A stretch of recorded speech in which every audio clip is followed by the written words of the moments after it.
It's time for today's Resistance Survival Guide. Number 140, Creating a Voting Plan. Your skill level here is basic civic defense. So why does this matter? Authoritarian regimes thrive on chaos, confusion, and apathy. They count on voters being too busy, too tired, or too uninformed to show up. Creating a voting plan transforms the "I'll try to vote" into "I will vote, and here is exactly how." It's a simple act with revolutionary power.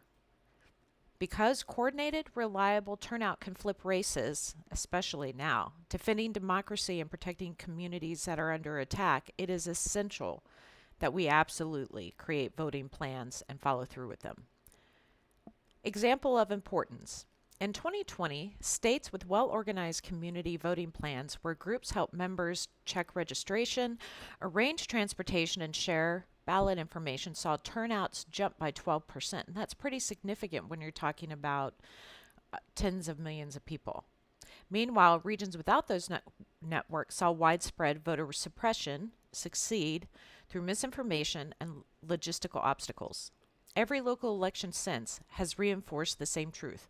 Voters who plan win.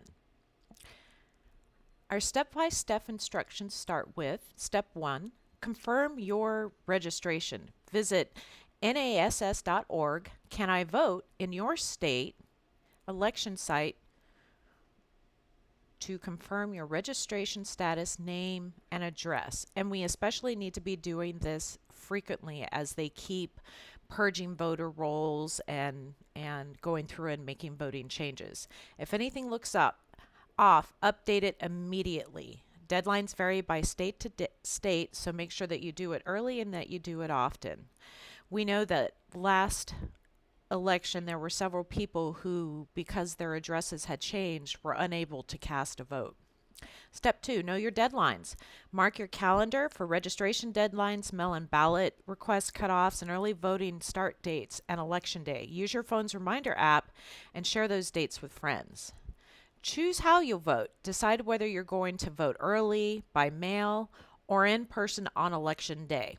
Each method has pros and pitfalls. For example, mail-in ballots require proper signature and postage, while in-person voting means planning around work and transit and long lines if you wait until voting day. Step 4 is locate your polling place or drop box. Find the exact location and the hours for your polling place and ballot drop box. Visit it before election day if possible. If you're using public transit, check routes and backup options. I often tell people, bring a friend when you decide to go vote. Step 5, secure identification materials. Check your state's voter ID requirements because it does vary state to state. Have your ID ready to go along with any supporting documents. Right now, there are some states where we may need to bring our birth certificates, our marriage documents, our passports. Bring a printed sample ballot if notes are allowed. Not all states allow notes. Step 6, arrange your schedule and a backup plan. Block your calendar for voting, including travel, waiting time, and plan for illness.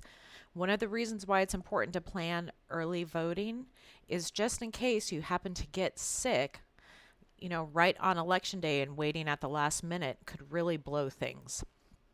Arrange transportation, child care, and coverage at work if needed. Have a backup plan who can drive you, watch the kids if something changes. And fuck any employer that doesn't allow a certain level of leeway if you're going to go vote. Don't literally fuck them, but they suck. Step 7, recruit 3 friends. Voter turnout spreads like wildfire when it's personal. Ask at least 3 friends to make their own plans and check in with each other on election day. Additionally, talk to strangers. Bring it up to strangers. It's okay. They won't bite you for the most part. Step 8, share the Resistance Directory voting resources. Point others to the resistancedirectory.com for organizations offering rides, translation help, voter protection hotlines, and so on. Democracy doesn't survive on good intention. It survives on logistics. Authoritarians will try to trip us with new ID laws, disinformation, and fear, but every voter who makes a plan is a cog in the machine of resistance. Plan your vote, guard your ballot, and drag your friends to the polls if you have to. This is the single most important form of resistance that you can do. Claws out, elbows up.